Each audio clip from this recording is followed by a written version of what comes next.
Today we're going to talk about getting things done. And my guests are two of the most thoughtful people in the space of personal and organizational productivity, Tom Solid and Paco Cantero.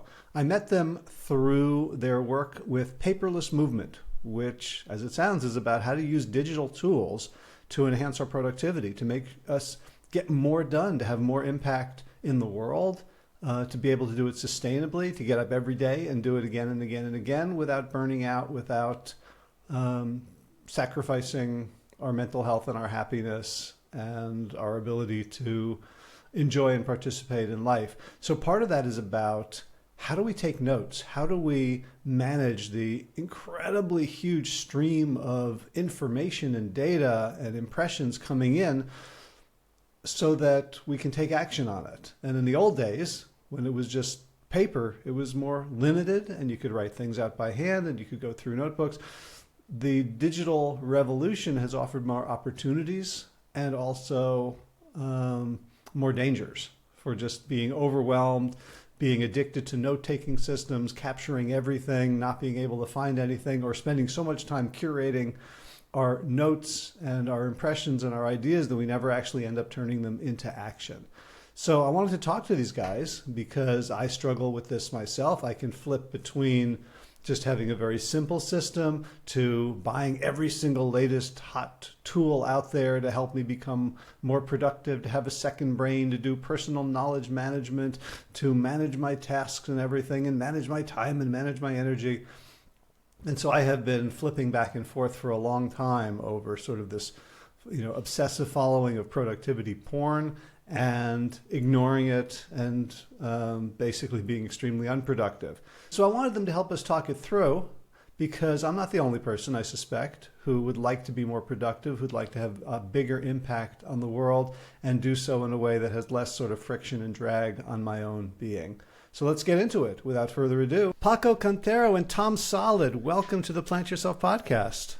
Hello, thanks for having us. It's a pleasure. Yeah. We're going to talk about productivity today, and we're going to talk about it differently than I read about it in popular blogs. If for people that who like me, we can be sort of into productivity porn, like just watching hundreds of hours of video of the latest tools and things, or not being productive at all while doing it, right? Right, avoiding productivity. Yeah, exactly. Right, and what really interested me about you guys' approach, and you have a movement called Paperless Movement, is that you're very, very thoughtful first about the philosophy behind, like, what does it mean to be productive? What is productivity? Is it the same as it was, 1,000 years ago, 2,000 years ago? Is it really different because of the digital revolutions? And then how can we actually bring ourselves to the table, to these new tools, without going crazy, without jumping onto the tool of the week, or without what most people do, I find that I work with, they're not really into different tools. They're probably using the same thing they've been using since 2011 and have no concept of how much better things could be. So that's kind of my intro, and I'd love to hear from each of you how you got into this as a niche, as an offering to people. Like what interested you about it, and how did you see that there was a need? Then I start as I initially founded the Paperless Movement in 2018 before Paco joined as the co-founder in 2022. And I was working in big corporate, in a big industry with more than 300,000 employees, a lot of a rich company. And then I was shocked about productivity, if you want to see it this way. So you just mentioned if productivity changed at all, and I don't think productivity changed, because productivity just means that you're producing things. But what changed with the digital age is efficiency. And I think, therefore, we will have a lot more effective systems if we would leverage digital tools more. And back in the time, there was Evernote as the first note-taking apps and Asana as the first project management tools. And then the iPad was launched. And I was working there, and I was the first person starting to use the iPad and the Apple Pencil, as I saw the huge opportunity to switch from paper to the digital way, just for getting the advantage of searching my handwriting, and therefore finding keywords quickly and finding information quicker again. And then it happened that in the company, the iPad was rolled out across all the executives, and they didn't really know how to do this. They just got it and said, now you become more productive. And that's where I founded the Paperless Movement in 2018, making YouTube videos about handwriting note-taking apps. And this was very popular back then. And that's what I show the executives as well. And I moved to IT and rolled out then more than that, which was not just handwriting note-taking apps. It was actually overall productivity system. I was a business analyst and implementing not only productivity system, but general business systems in this company. And as the side hustle, I grew the Paperless Movement with these note-taking apps. And I realized people are always relying too much on these note-taking apps. There's so much more to overall productivity. And what I actually established in this corporate and things like single source of truth and all these words that you now see in ICOR. And then in 2022, I met Paco, and it was on Twitter. So that's how things happen. I asked the question on Twitter in 2022, tags versus folders. Again, related to note-taking, would you use tags or folders in order to organize your notes? And his reply was neither.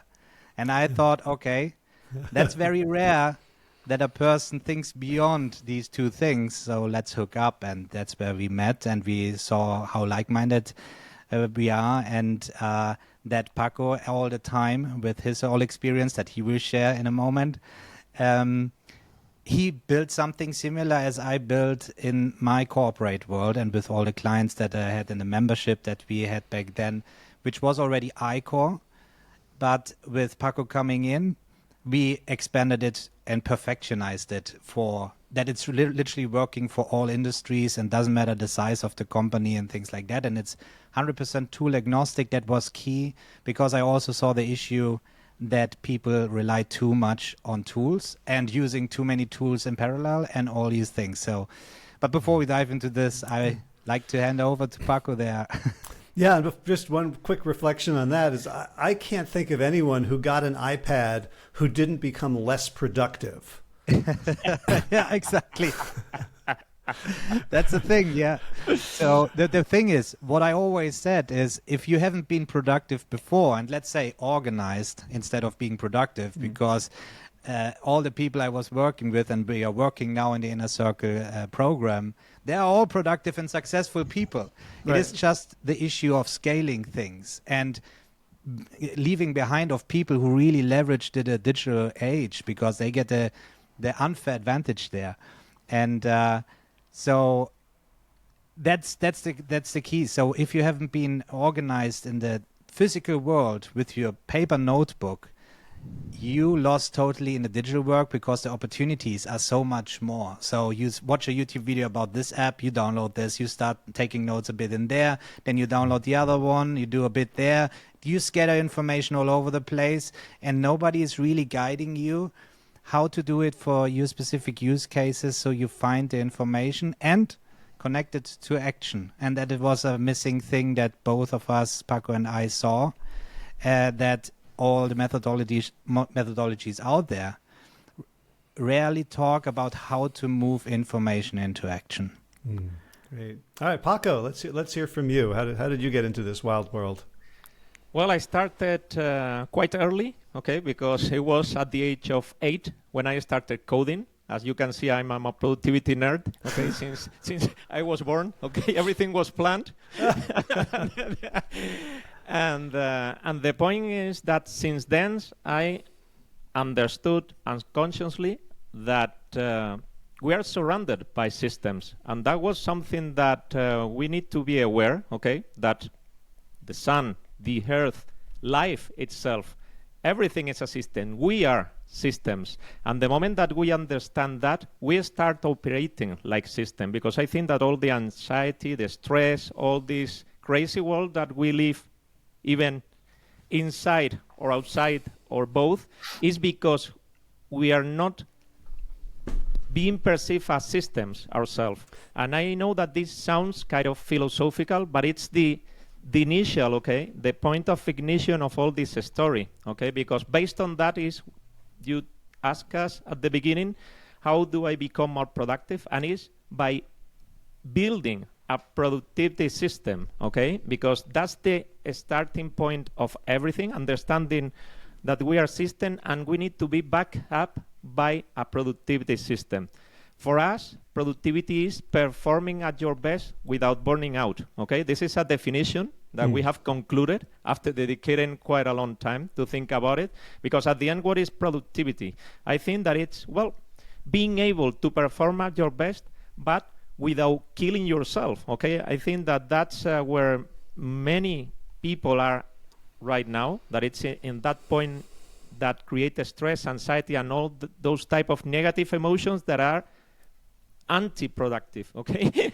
And we need to create something, a solution, and especially in the busy professional world, because that's what we detected, okay? There were a lot of different methodologies, frameworks, whatever, out there, but we think that corporate was something that there wasn't anything at all. And the moment that I met Tom, and we concluded that it was quite similar, the methodology that we were thinking about, that it's a productivity system end-to-end. That means that you start grabbing information, and with that information, you create actions that are getting you closer to your goals, okay? That's a main definition of a productivity system end-to-end. Then, when we understood that, okay, because before creating my first company that I created 23 years ago, right now I'm running 4 businesses simultaneously, I was on corporate for 8 years too.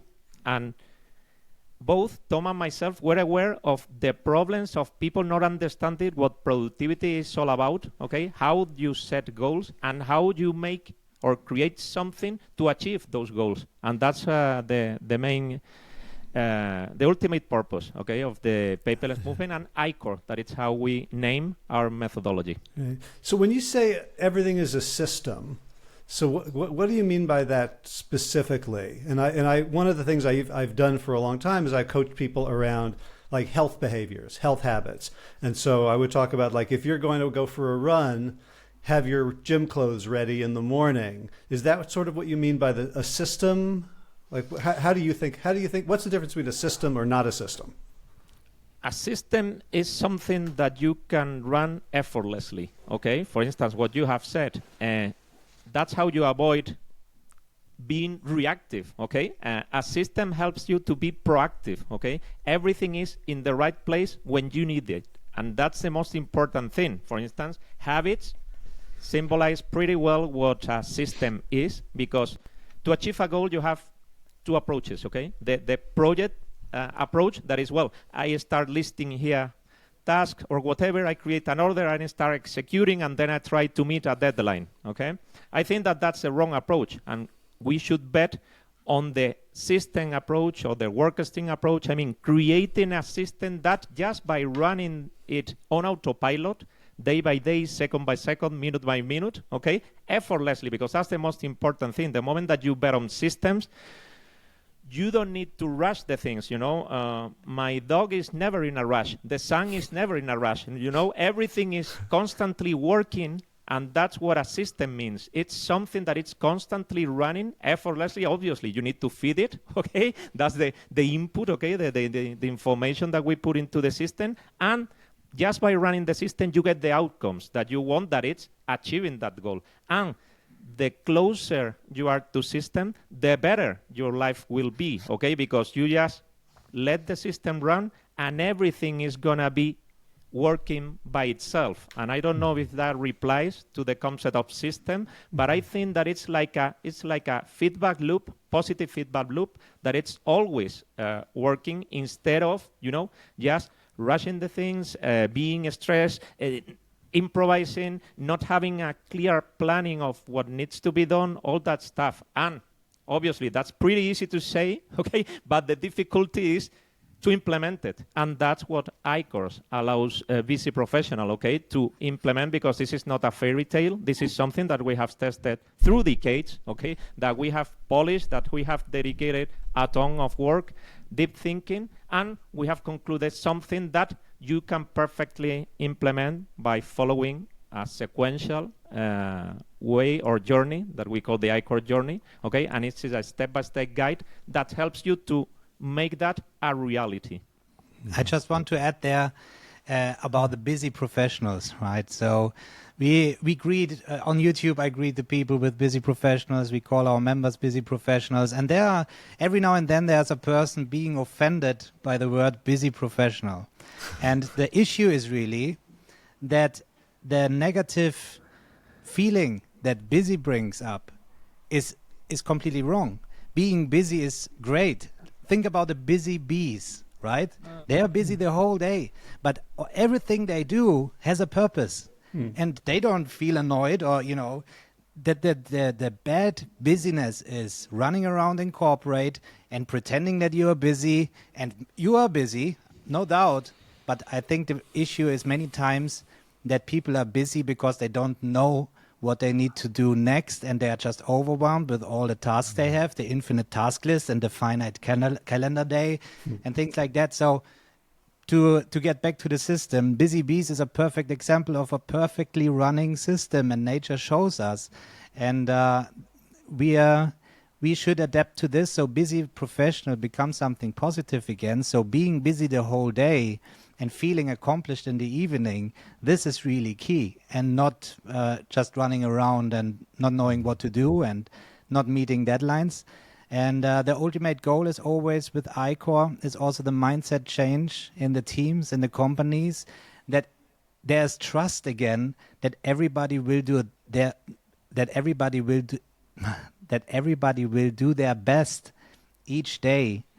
And everybody can trust on this because it's crystal clear what goals are set, what projects you have, and therefore what tasks to work on. And each task a person is working on is always related to a goal. So therefore, there's no excuses there. It's easier to say no. Many things come out of this once you have this clarity in the team again. But it's not that easy, obviously, in bigger teams. So therefore, we start with the personal improvements first, and then it starts spreading within the team automatically. That's what we've seen. So let me tell you some of the ways that I can be busy, because again, it'll run the gamut. So I can be busy. So today I made 3 videos for LinkedIn. So one of my business mentors says, like, to grow your business, let's get these videos that are sort of introductory, that are kind of well produced.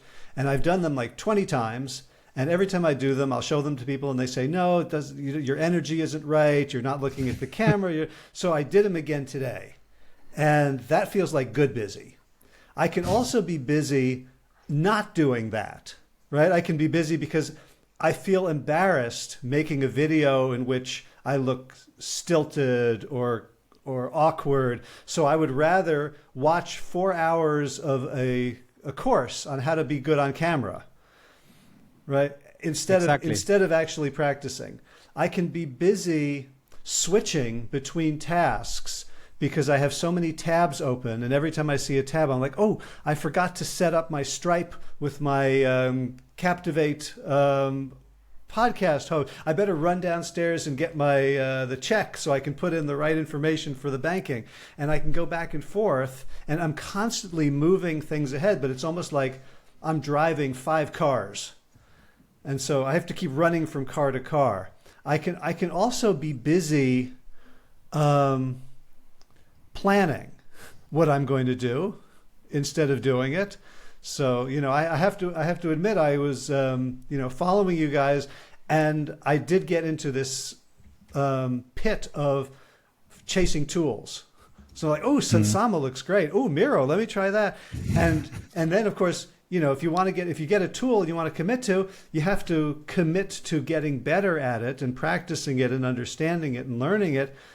But I was doing that with 7 or 8 simultaneously. So when I hear, busy professional, I try to parse that in terms of the stuff that's actually moving me forward and the stuff that's either getting in the way or simply extra fluff?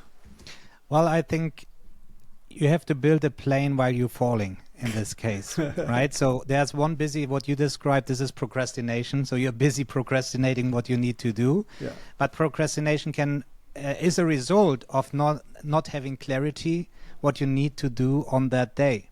So that's why we introduced the highlight of the day concept, where we always have one task, which is deep work task that takes between 2 to 3 hours, sometimes 4 hours, that you want to complete that day, and therefore you feel already accomplished by just completing this task. That's one thing.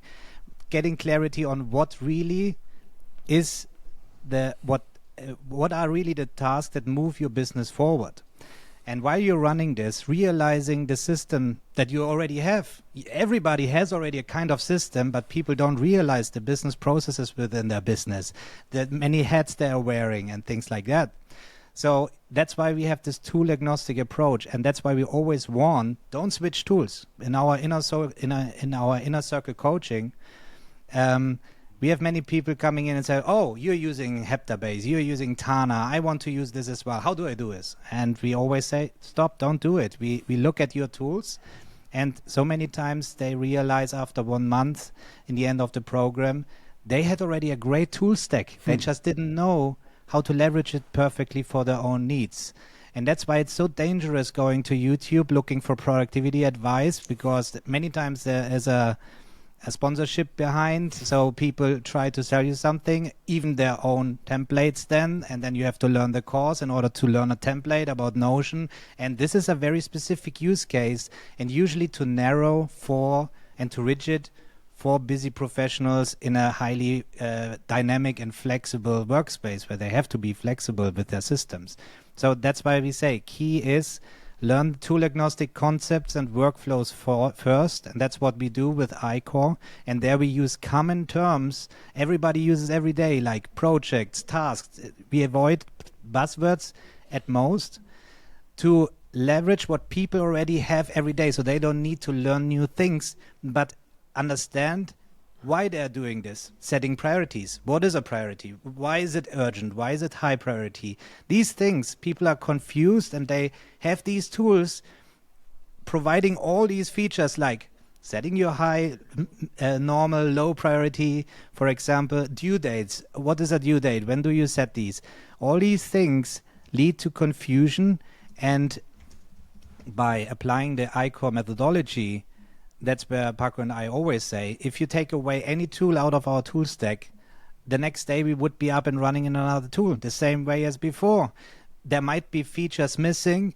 It doesn't matter, because the core workflows are crystal clear and they can just be applied. And that's how we compare tools. That's how we always consistently try to kill our existing tool stack with new upcoming tools, where we go in there and just run our own, the same workflows in the other tool and see, okay, how far do we get? Does it work better? Do we become more efficient, or do we stay? And that's an issue that we see many times, where people, for example, use a task manager and they see there's a restriction in project management. So let's go to ClickUp or a project management tool, Asana or anything else. And I kill Todoist or the task manager completely. And then they switch tools, which shows that they didn't understand why they were using the tool in the first place. And that's why we really believe that there's not one tool for everything. You need to have a tool stack and tools that are focused on specific features only. Yeah, I feel like you've been reading my diary. Now you know it. Now it's out. Right. I can trace it from, Trello to Things 2 to Things 3 to Asana to Todoist to Remember the Milk to Wunderlist back to us. Because it was always about the seduction of somebody showing you on a video, this is more beautiful, or this can do this, or this has natural language processing. And I never took the time to really think about, the only tool I use well is my calendar. That was the one thing when I went digital and I had a device in my hand that would beep when I had an appointment, I stopped missing appointments. Before that, I had a, I don't know if you remember, like a little like leather bound, day timer sort of thing. Yeah. I would forget all. I wouldn't look at it. I forgot that appointment. But like everything else was a seduction as opposed to an intentional, strategic, systematic approach. So I wonder. Well, yeah, go ahead. And the tool companies themselves, they don't help at all with this, because if you go to any of these tool companies, most of them say we can do everything you want. Trello is an example, right? If you go to Trello, you can do anything, and then you go to Asana, they say exactly the same thing, and you go to ClickUp and they say the same thing. We can do marketing management, we can do everything with this tool, but it's one tool is better for one use case than the other, and that's where people get lost. And then it depends on who is marketing better and showing you specific use case that you can identify with, but that this is just a small part of what you do the whole day. That's something people don't realize, and this excitement about this small narrowed view you get makes you so excited to invest 2 weeks to switch to a new tool that you recognize when you have to use it on a daily basis. It's just clunky, and then that causes then stress because you don't make any informed decisions anymore. And we have inner circle members coming in burned out by this tool switching and method implementation and things like that, and they don't trust in a lot of things that they see on the web anymore. And that's really concerning what we see there. And another concerning point is that so many tool companies, doesn't matter, Evernote, ClickUp, all these, want to be the all-in-one solution as well, but they will never be. So that makes it worse for the people who need to choose the right tools. Yeah, the announcements are like, hey, we've just integrated, I just saw Todoist now can integrate with my Google Calendar. Exactly this. And I'm like, oh, that's not helpful. That's where people don't realize that there's a task manager, a calendar, and a planner, and a project management tool. And that's exactly what we show with ICOR methodology, the ICOR framework, recognizing the different tool types, and then therefore also the different information and action types that you have on a daily basis and where they go to. And that makes you very quickly realize where this goes to. So we do this with the ICOR framework. It's a map where you can map out your tools, and then you immediately identify the gaps and redundancies in your system. And we also differentiate between 3 different tool types there, which are your core applications. These are applications that if you rip this out from your business, you have an issue, right? And that's what people do constantly with project management tools. It's insane. So you stop consistently your business, even if it wasn't running at best, it was running, and by switching it's getting worse. Then we have satellite apps. These are tools that just go on top of existing core apps. So one example would be you using Gmail for your emails, and then you're using something like Superhuman, which just hooks into your email management tool. So you become more efficient with Superhuman as it leverages this differently, but if somebody takes away Superhuman, you still have your core application and the information there. And then we have the utility apps where you just use these like Raycast on Mac to be more efficient, or some apps that just help you benefit more, that are not really directly impacting your core business. And just having this map is an eye-opener for so many of our members. Paco, you also, I would like to add that the moment that you go out there with our methodology behind, you got problems, okay? Because you look at the tools, at the applications, to the software solutions, and you are just seeing features, okay? And that doesn't matter specifically because every single software solution is going to sell you that you can do everything just with them, the workspace for everyone and just one space for everything, and that goes in the wrong direction, okay? Because no matter the product, any product has a strength and weaknesses. And the purpose of ICOR is forgetting about that layer, okay, of the tools, because the moment that you have crystal clear right now, you have described why you are busy, okay? And there you have that sensation of, well, not being productive, let's call it that way, because you are not paying attention to certain concepts. That's what the methodology allows you and brings to the table, okay? It's bringing concepts, okay, because we are pragmatic, but we have defined the essential concepts that you need to understand to start creating that productivity system. Concepts like batching, like sequentiality, like real understanding what time management is, or energy management. Why the heck are you gonna do when you are fresh, you know? Things that you can do with much lower energy, for instance. All that is the type of things that a methodology behind helps you. You know, we, in our courses, okay, we create a 3-layer approach. That the first one are concepts. So we teach the essential concepts. As Tom has said, we try to use common terms instead of just ICOR methodology, okay, or terms.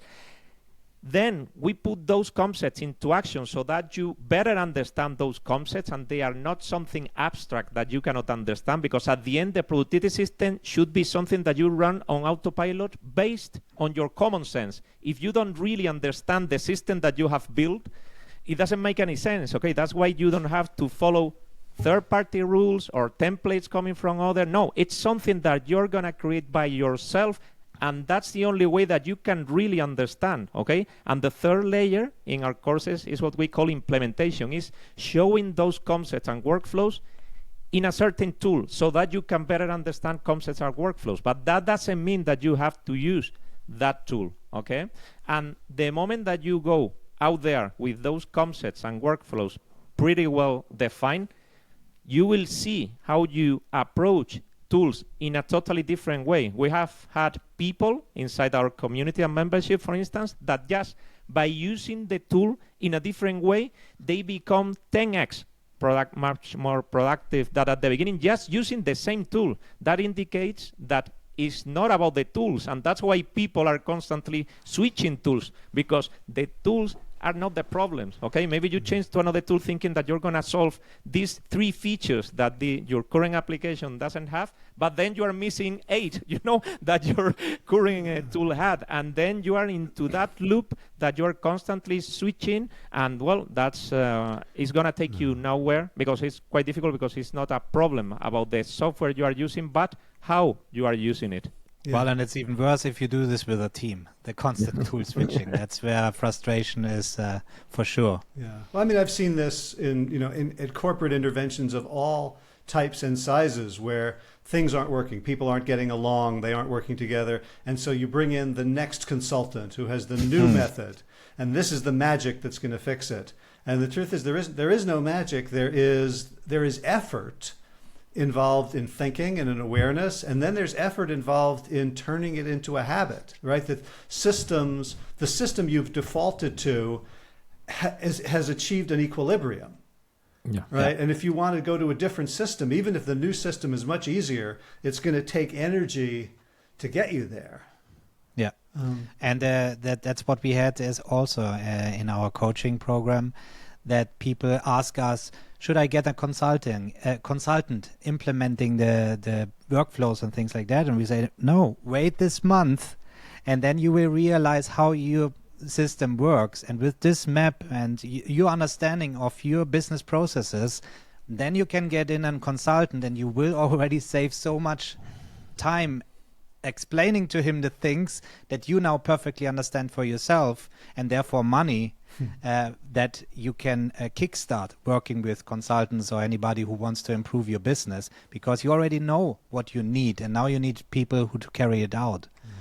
So, and it's important, sorry to say this at this moment, but I think that it's appropriate, because this is not about making a big change just by making one big move, okay? The thing behind ICOR and the methodology is just that it's a combination of subtleties, that by combining all of them creates that big change. That's why people can literally make that big change without just doing a big move, okay? That's why they keep their same tool stack, most of their business processes and business workflows, and it's just approaching productivity from a totally different perspective. And that's what is not easy to understand, and that's why you have to have a methodology behind, because the methodology gives you that framework, creates those boundaries, so that restrictions allows the people to better understand what's going on and how they should approach productivity, okay, with a clear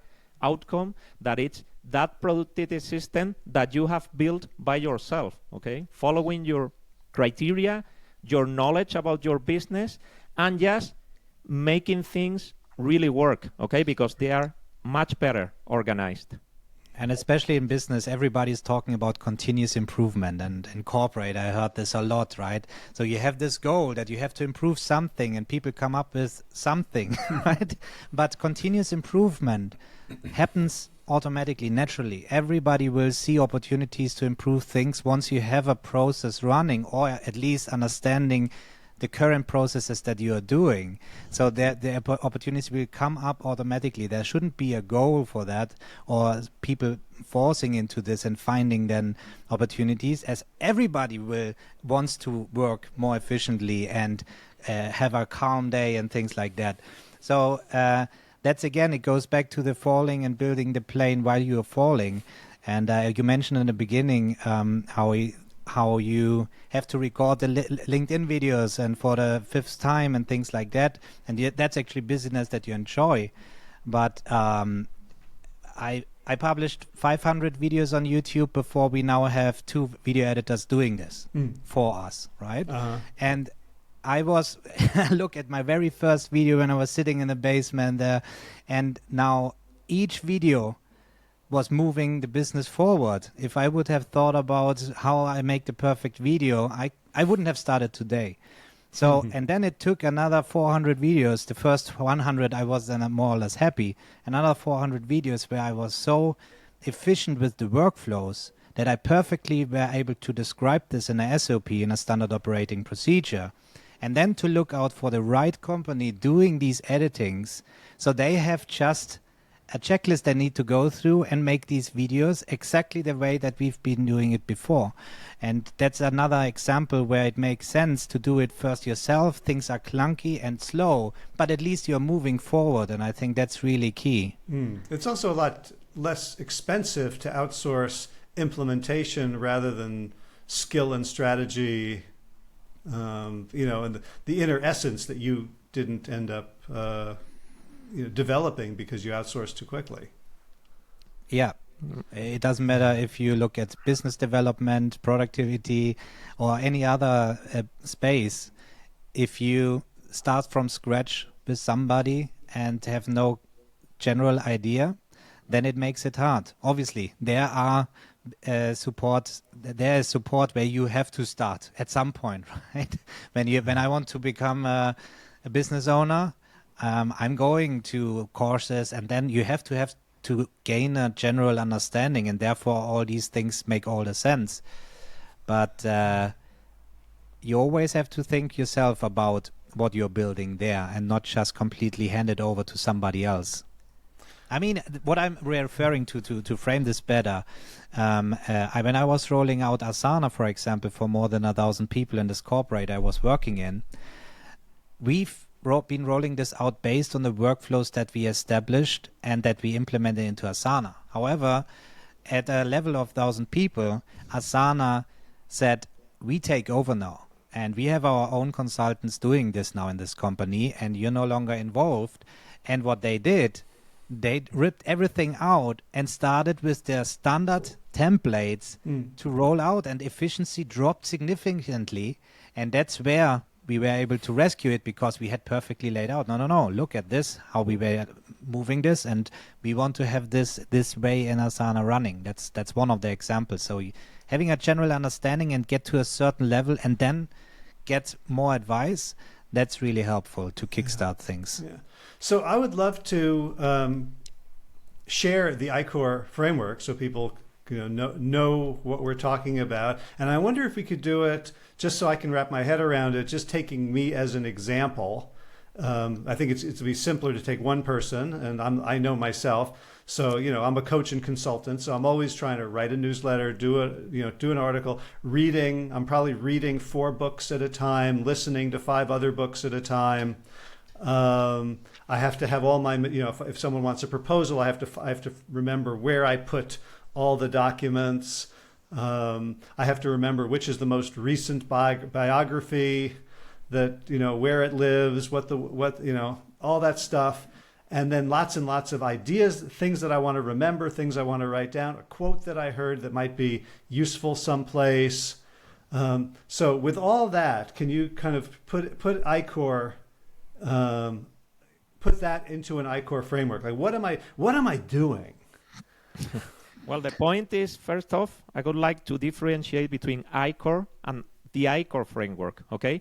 ICOR is the methodology that we have created, those concepts and workflows that help you understand what a productivity system is, okay? ICOR stands for input, control, output, and refine. Those are 4 different stages that will help you better understand what you have just said, because you are mixing there information, action. I'm storing things. I want to use them. I want them to pop up the moment I want. Something came when I was walking with the dog, and then I want to store it and see it later. I want to filter all that information, distill it, make it work. Well, many things simultaneously. That's why creating a structure, okay, is how things work, and that's why we have created these 4 stages, okay? That has nothing to do, ICOR, with the ICOR framework, okay? The ICOR framework is a tool that we have created, a tool, not a software tool, okay? It's a diagram, okay, that allows people to lay out their tool stack, okay, their applications, so that way they can see overlapping, redundancy, gaps, all that information, okay? So one thing is ICOR with the 4 different stages that Tom will explain after this intro that I'm doing. And another thing is the ICOR framework that allows you to understand your current tool stack, okay? Because that's important, and that's the starting point. That's how every people should begin, okay? Laying out all the different tools so that they can find out, for instance, redundancies, to say, well, man, to store actions, as a task manager, I'm using Todoist, but also things. And sometimes I write things in Notion. Man, that's the chaotic, okay, the situation. That's the starting point of the chaos. And by laying out those applications is the moment that you start understanding all those problems, okay? And then ICOR starts with the 4 different stages that Tom will explain right now. Great. Yeah, so ICOR itself, as Paco already said, input, control, output, refine. If you go through the ICOR journey inside the membership, and now with the book that will be launched on Amazon and October 31st October, there you will learn the different parts of the productivity system, as Paco already described. So in input, we talk about digital note-taking and capturing, right? And that's the capture space. And then you go to PKM, which is the control part.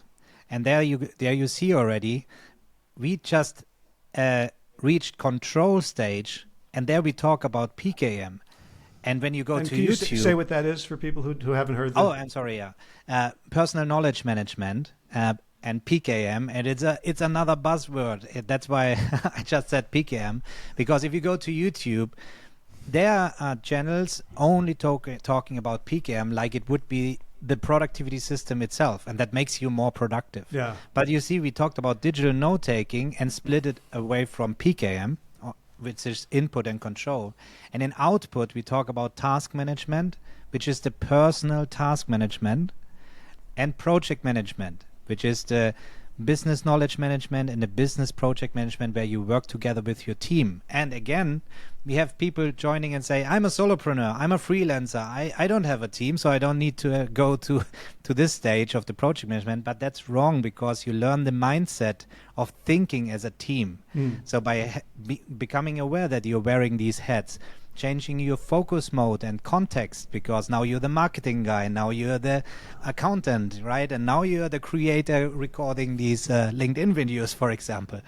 So making this helps you already to optimize just this business productivity system itself, and it makes it scalable. So the moment you bring in people with this mindset and how you set things up, they can start running immediately. And that's what I gave the example with the video editors. On day one, they started working on the videos like they've been working there for 10 years already.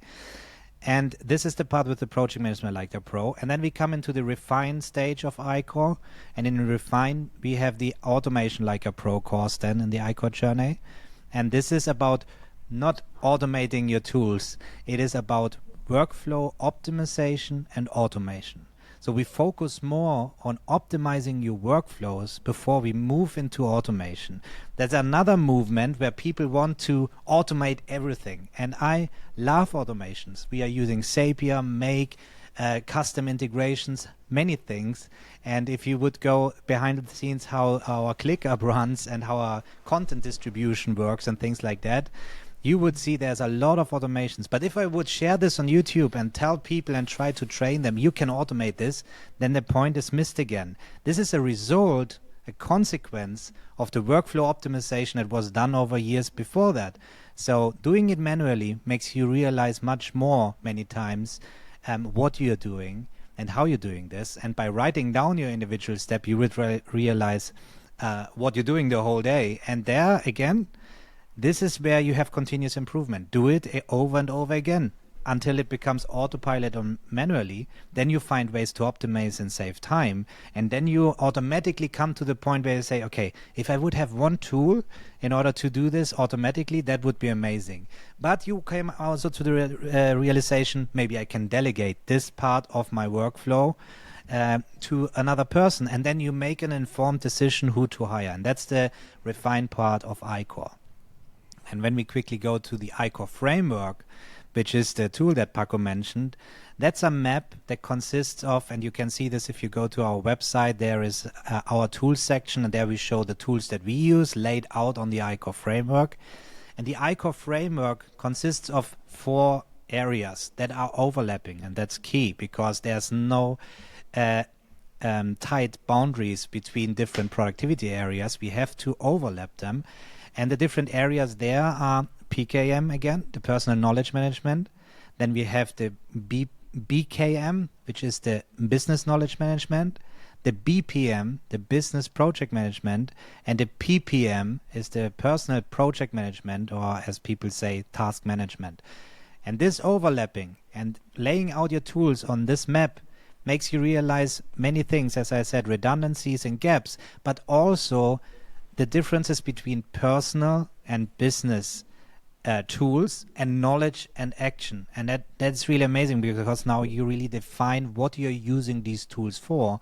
And the overlaps are key here. So for example, for us, ClickUp is in the overlap of BKM and BPM, which indicates that we are using it for both, for business knowledge and project management. But maybe some people using Notion and ClickUp in parallel, so they would go to different places on this map. And by just looking at this, you consistently have a bird's eye view on your whole tool stack at any time.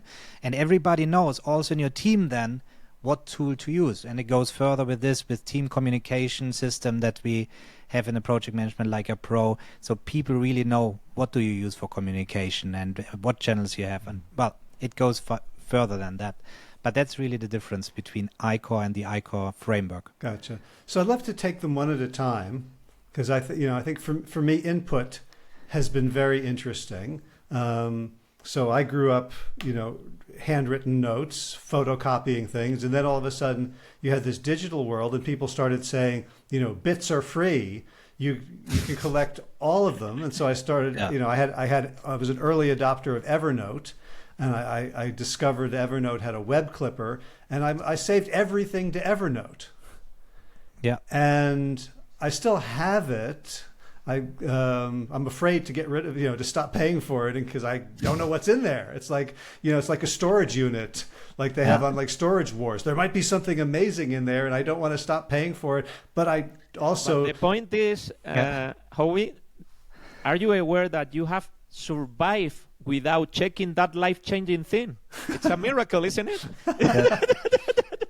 That's the thing where we are conscious of this, people switching tools from Evernote to, it doesn't matter what other tool they want to go to, and they are worried about the 10 years of notes that they have in there. And I'm one of them, as I was using this since day one, and I was scanning all my invoices there. There are a lot of videos where I showed the Raven scanner back then, no longer available. But I became 100% paperless this way, and everything was in Evernote. But once you move on, you rarely need this anymore. It's like the old shoe boxes with your school notes that you have there, and you just keep them for nostalgia, but not really because you need them, because life moves on. And you already refined everything that is in there into other system. They evolved, all right? The information moved on. It's fluid. It's not just there and you go back and you search for something. If it was important, then it was already moved on. It's important that talking about input, I think that we should start before just trying to organize the information that you capture. You should step back and use, for instance, one of the workflows, the mental models that we have developed inside ICOR, that is called the capturing beast, that helps you to decide and define what you should be paying attention to, okay? It's a mental model that avoids just capturing for the sake of it. It's a framework that allows to feel afraid about that fear of missing out, that it's why we are constantly capturing, because you have just said that the term is that right. I have things there stored that can be life-changing, and I never go and check them out. But why the heck? Life-changing is what you have done, your current position, your business, and feel proud about it. You know, forget about that thing that you captured that you think that it was life-changing, because we are not conscious, but we are constantly processing the information, our surroundings, our opportunities. And that's why we need a flexible system, and that's what ICOR brings to the table. It's a tested system in real life, okay? In my personal case, I use it to run 4 different businesses with 70 people inside the team, with different project management, 3 different project management. It's prepared for real life and understanding this thing. You know what you have just said, I'm constantly capturing information. I want to organize. I want to have quick access to them. I want promote my serendipity so that I get inspired by all the things, but I quote that I store, and all those type of things. ICOR, the methodology, takes care of all that reality nowadays, that information overloads, and allows you to completely differentiate between information and action. That it's what people are not doing. We are seeing people, busy professionals that are successful people, but they are, for instance, storing information in tools that are dedicated to organize and complete actions. That's something that doesn't make sense at all. We need to start differentiating, and by going to the world, to the outer world with that perspective, is how you can start understanding how you should approach everything and how you can become productive, okay? Because there are quite a few mental models that helps you understand that reality that you are living every single day. Yeah. So what comes up for me is it's almost an emotion around trust, right? So you're saying trust that if you still need it, you'll find it again, or trust that if you have this mental capturing beast framework, that you're not going to miss out on good stuff. And yet there's a sense of like, I could trust myself, but I'm also outsourcing some trust to these tools. And it feels like a hard thing. Yeah, the reason for that is simple. You stored all this information without knowing what you stored there, right? Was just filling up. That's why I called Evernote always a document dump. I just saved my invoices there. I never took notes at some point. It was just about when I need a document, I can search for the content in a PDF and it will find this invoice, right? That's what is the amazing thing. So I didn't need to worry about this. But once you have a properly organized system, and the capturing beast splits this into 3 categories where you store the things, 3 buckets, which is the current projects you're working on, your key elements, which are life essential things, and topics. And topics is really something, there can be thousands of topics in there that interest you. And there we also say just focus on 3 at a time, because otherwise you get overwhelmed. And just by this, you will change focus on what is bombarded at you every day. That's the real issue about the digital age, is that we get bombarded with so much information. That was also not the case years ago. And now you want to store that because it is so life-changing. And that Paco mentioned it as well. It might have been life-changing that moment, but when it sits there and you look at this a week later, you think, okay, it was not even worth saving. And that's why we, again, at least Paco and me in the Paperless Movement, we are using 3 different tools in order to split the types of information into different tools, which makes it then easier to make decisions on how to move on and move forward. We differentiate between shallow thinking and deep thinking, and there is from Readwise the Read Later app, and there you can throw in everything. It is exactly the same thing. It is just to skip the FOMO or satisfy the FOMO, the fear of missing out, and you have it stored somewhere. But we rarely go into this tool and to really search for something. It was just to know, okay, I saved it somewhere. I always think about, if I look at something, would I be faster Googling it later again instead of searching it in my PKM system? And especially if things are, and that's again an example of different types of information, realizing, is it news that I'm looking at, something that is just relevant right now and outdated tomorrow, or is it something that is evergreen? So then if it is just news, I don't store it at all, because if I Google it later, I will get the latest update. I want to have outdated information in my PKM system. So there are many subtleties, as you can see, and the key is really to understand what type of information you store in what tool and how you stored it there to retrieve it later easily.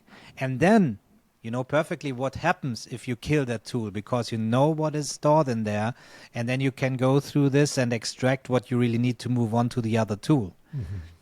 And trust is something interesting, Howie, because this is related to a concept that we defend, because there's a concept out there talking about productivity that is that famous thing named the second brain, and we disagree about that. In fact, we have a concept inside ICOR that is called one brain with 2 parts, that is related to the starting point of our conversation, that systems approach. Okay, you trust on your productivity system because it works the exact same way as your biological brain. Again, kind of esoteric, philosophical, but the thing is that the problem comes that you have a way that your brain works, and then you face tools that are completely different, how they work and how they operate, and that's what creates that friction, that pain points, that scatter information,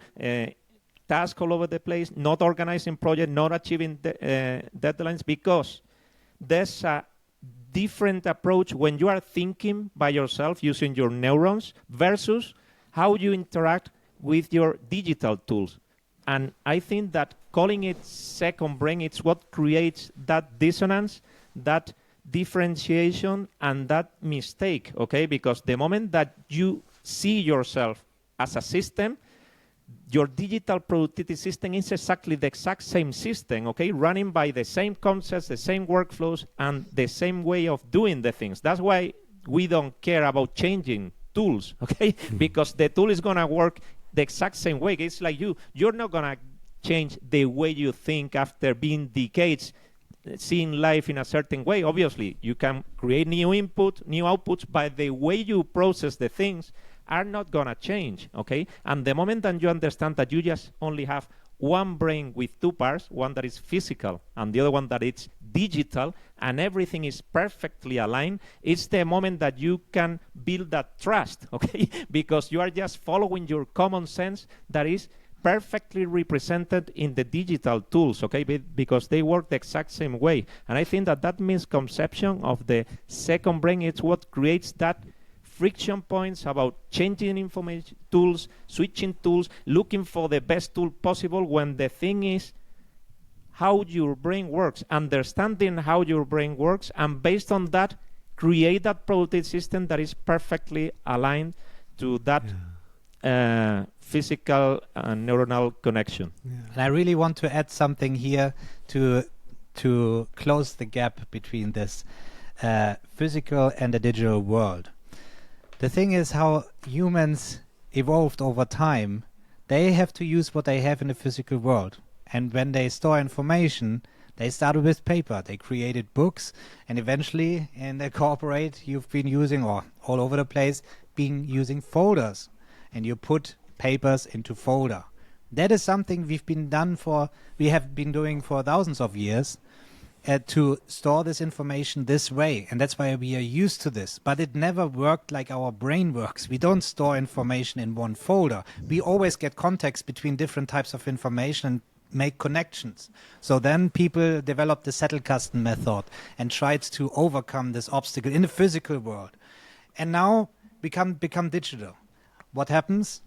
We have Windows and we have the Finder, and all are using folders again. It's even the icon of a folder, so people can relate to this, and it's easier the transition from the physical into the digital world. But now is the key. That's the pivotal moment that we are at right now. I was talking to the former CEO of Evernote, Ian Small, back in, I don't know when it was, 2019, I think.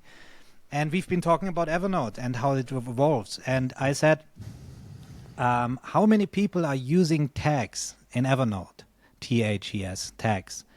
And he said only 2% of people are using it. And that's why we are not following up on improving the feature.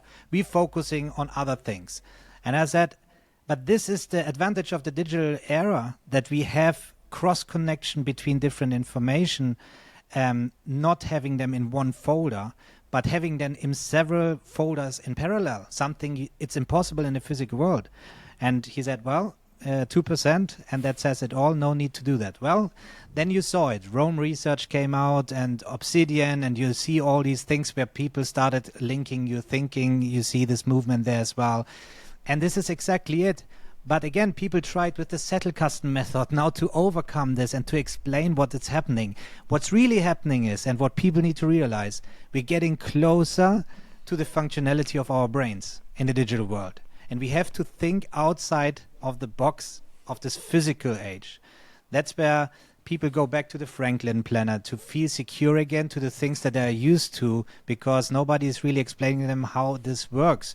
So that's one of the missions of the paperless movement, to make the transition easier, to give real life examples that it is actually not so complicated once you get the point, because it is much closer to how your brain works than you've been using physical items. That's why we stopped using paper notes and so on. Or I still have the remarkable here, and people hate me a lot on YouTube for that I say the remarkable is no difference to a piece of paper. In fact, it's worse, because you cannot search your handwriting there. And scrolling through the pages is a lot slower than doing it on paper. So you see, I'm not looking for things that don't distract me and then I can say I'm now digital. It's really about leveraging the digital ways that we have now that brings us closer to our own brain's workflows. Mm-hmm. Got it. This has been really good, because while you were talking, I made a list of like all the note-taking apps and PKM apps that I have used, and I like Obsidian took me was 6 months of hell trying to figure it out and downloading all this stuff and feeling like, this is going to make me super intelligent. And so I've got Evernote, Obsidian, Joplin, Tana, Heptabase, Lazy.so. You've been very busy, Howie. The wrong kind of busy, right? Not like the bee. But what I'm getting is, it's almost like if you're telling someone how to eat to be healthy, but all they have is like processed food and junk food. They're always going to have to be like, oh, how much of this can I have, or when do I eat this? Whereas if you're eating healthy fruits and vegetables, whole grains, nuts and seeds, then it's much more attuned to your natural world. And what you're saying is that we start to understand how our brains have naturally worked, we can then impose that on whatever tool, rather than having the sexy features of this tool override us.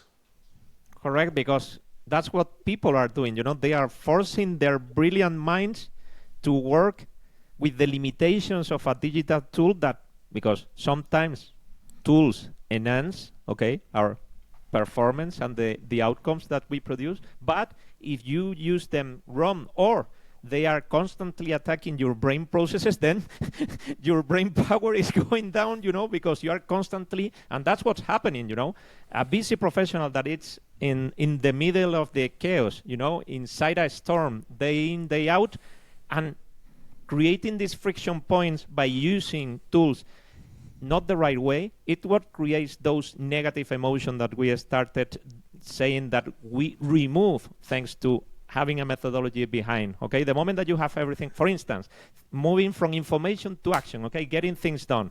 If you have a system, that tells you replies to these 3 critical questions, that it's, when will I do this? That's a question that I would love to receive. When will I do this? This task, this project, whatever. What do I do now? The moment that I'm starting to do things, I have crystal clear what I do now. And finally, am I doing what I should be doing? I mean, this little thing that I'm doing is taking me a step forward towards achieving my goals. Imagine are you going to trust that kind of system? Of course you will, because those are the main questions that, talking about action, anyone wants to solve the best way possible, and not based on just, an intuition, something like that, or even worse, not having any idea at all.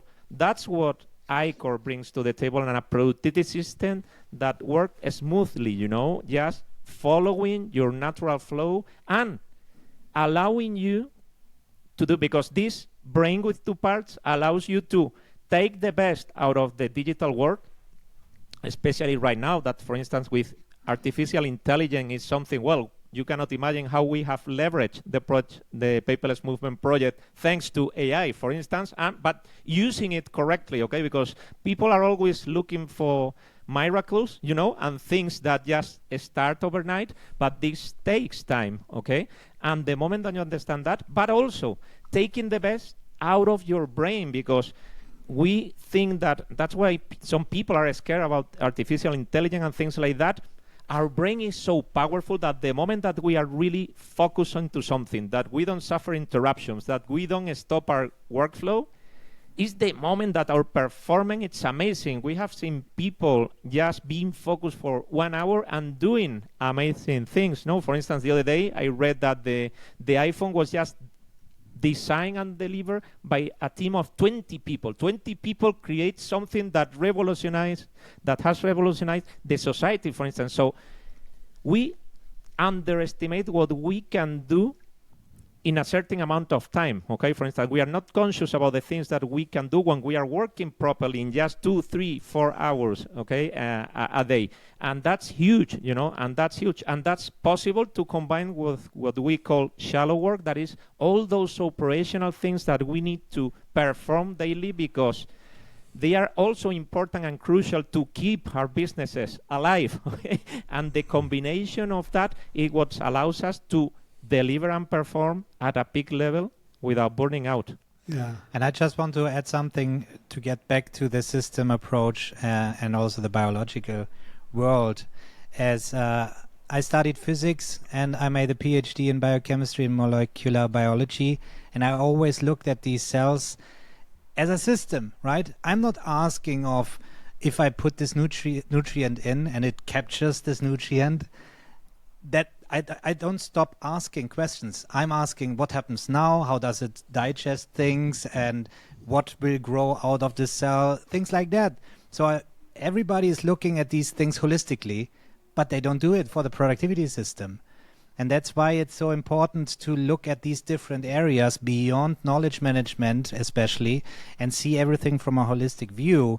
And that's also where we have the productivity quiz, the free productivity quiz on our website, where you can go in and answer the questions, and you will realize all the different areas in your productivity system that have gaps. And you see, many people, they are pretty good in note-taking. When we look at the results, I made a recap video there from 1,000 surveys there, quiz results.